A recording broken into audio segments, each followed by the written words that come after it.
Micro learning for the wrist, hand, and fingers. Our wrist is composed of carpal bones. These carpal bones interact with the radius, which is located on the thumb side of the forearm. This interaction is called the radiocarpal joint. So that's technically what your wrist is called. And that's because it interacts with the distal end of the radius plus 3 of the carpal bones, scaphoid, lunate, and triquetrum. And it's how it interacts. So your wrist is at the bendy point or the wrinkly part of your skin. And there's several different movements that it could do.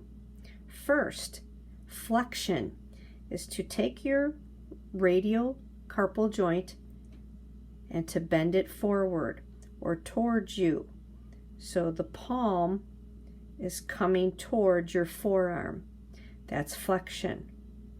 Extension is the opposite direction. It's when the hand goes away. That is to extend. So if I have my palm up, that would be extension.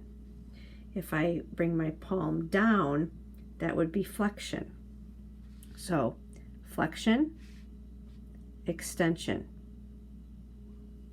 The other 2 movements that it does is abduction, abduction, or adduction, adduction. So ABD would be the wrist coming towards the radius.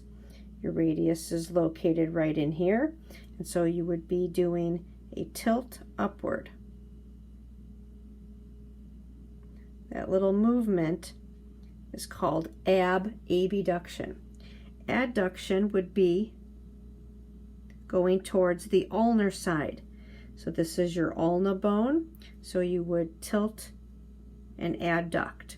So we have flexion, extension, abduction to come up, and adduction. So ABD is to come towards the radius, and adduction is to go to the ulna. And now we have finger movements or finger actions. To flex would be to come forward. So I am flexing my fingers, or I am almost like I am gripping.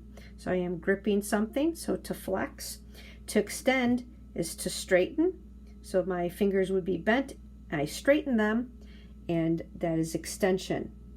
Now for abduction and adduction, when I abduct ABD, I would open up my fingers. To adduct is to bring them together. So abduction, adduction.